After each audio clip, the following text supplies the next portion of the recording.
Good day everyone, Garage King here, and today we're going to review the Blackout by Cquartz, and I'm also showing you why Tesla tires are so expensive to replace because they got this foam in there. I got a nail in my tire, don't let it happen to you. Anyway, this stuff's supposed to be self-cleaning, hydrophobic, anti-UV, resistant to chemicals, basically abrasions, and it's supposed to be really good. Now, will it prevent this blooming and stuff that's happening on the tire, this browning? I guess we're gonna see. Now, obviously, if you have these type of tires, it's not going to work. Now, I've used different type of tire products or dressings or whatever you wanna call them, and most of them don't last for about much more than a week. So I'm really hoping that this one lasts longer. So let's get to it. Okay, so first things first, you definitely don't want to apply this onto a dirty tire. So take a look at this. This is what I'm using. Just by chemical, guys, just some cleaner. So use any good cleaner that you do have handy, but make sure that you do clean your tires well because you definitely don't want to have dirt on the tires. Now these ones are pretty new, so we shouldn't have a problem, but I still wanted just to clean them anyway. So here's our Carpro box. Looks typical of, most of the Carpro products you get. So let's open it up and let's see what we have in the box. What exactly does it come with? Now here is our product, and it comes in the same type of bottle that ceramic coat comes in, if you've ever bought ceramic coat from Carpro. And we have this cool angled tire sponge, so that's good. And you know what? That's all we have, and now we have some instructions, so let's see what they say. So first things first, wash the tires thoroughly. Second, we're gonna put some on the sponge. Third, we're gonna work it into the wheels or tires. Then what we're gonna do is we're gonna let it dry. So 1 hour at 25 centigrade or 2 hours at 15.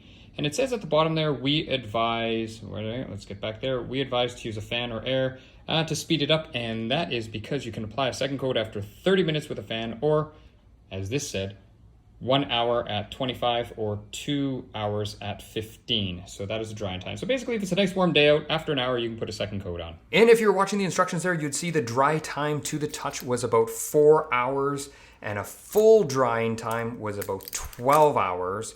And it says to avoid soaps and chemicals for 3 days. So no heavy washing on those tires, or I don't know what's gonna happen, but we're probably gonna wind up taking it off and making some bad effects. Now, before I shake it, I know I've used the leather and it just sort of just kind of pops. And actually you can see the cap is not totally, oh, okay, I guess it's kind of loose there. That's how the cap's supposed to be. It's got the locking mechanism, but I just want to see if there's any pressure in it first. I don't know if you heard that, but there definitely was some pressure. So now that we've got the pressure out, we can give it a little shake, just like so. And it's sort of changed color a bit, but let's make sure it doesn't overflow. You can hear it there. Yeah, and it's gonna overflow. So you don't wanna shake it too much. Anyway, you can see there's some on my hands. Don't wanna get a bunch on my hands, so what I'm gonna do is wipe it off. We're gonna put the gloves on, and let's get to it. So the one thing I cannot understand about Carpro is why they tell you to shake this stuff up, if it's gonna spray all over the place. And it's not just this blackout. I've used the ceramic coat for the car interior, like the leather stuff, and it does the same thing. So I don't know why they tell you to shake it up so much if they know it's just gonna like explode in your face. Like I don't know why they're telling you to do that, but if anyone has any comments on that, I'd be very curious to know. Now you can feel when you first put it on, there's a bunch of resistance, and then what happens is it gets super slick. So I guess that's how you know when you have enough on. So let's move to the next area.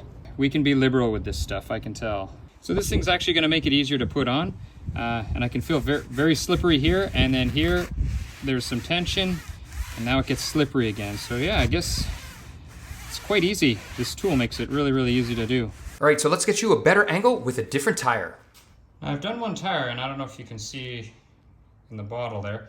It's kind of about there, so I don't know. You probably would get 2 coats out if you're, maybe I put a little bit too much on, and this is the 50 ml. So I definitely wouldn't advise anyone buying the 30 ml because I think with the 30 ml, I think you're probably going to run short. At least with this sponge, because I find this sponge seems to really soak it up a lot.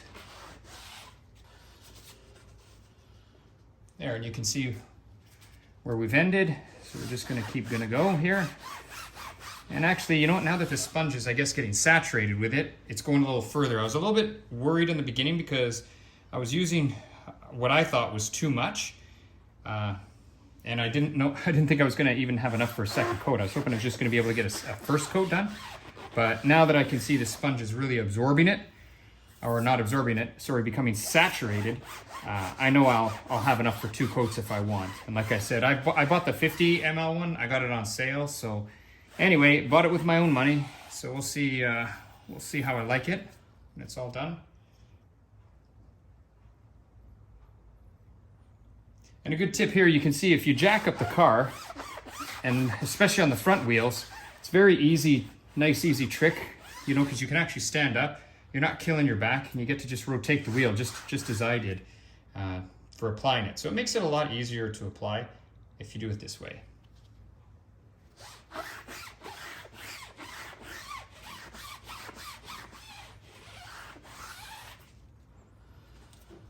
And there we go. Just want to make sure you didn't miss anything. I don't think so. What do you guys think? I think it's all applied pretty decently. Okay, so we're just behind the sun here so you can see really easily. We got about half left, and that was after doing 1 coat. So, and this is the 50 ml bottle. Now, if you're doing tires, maybe something like this, like on a Corvette, you're gonna, you know, it's gonna go a little bit further because you're not gonna have as much rubber. All right, so I just finished the coating and second coating, and that's what I have left. So out of the 50 ml bottle, I have, I guess, about a quarter to a third. That's what is left. So yeah, you can probably get away with the 30 ml if they sell a 30 ml. And this, I'm not quite sure. I got the 50 ml, and I don't know if it comes in just 50 or not. But anyway, that's what I have left. And you saw the size of the tires. Fair sized tires turned out relatively well. I'm pretty happy with that. Now, if it holds up pretty well, you know what? I think I'm going to put it on the old Vanagon, because these tires on the Vanagon are starting to look pretty yucky, as you can see. So if these stay black like this for a long time, I'm definitely doing it to the Vanagon. So big question is, how did it hold up over time? Okay, so the video would not be complete without a follow-up. So here we go. Let's zoom in. Now this is about 2 months or 2,000 kilometers, so about 1,200 miles. So 2 months, 1,200 miles.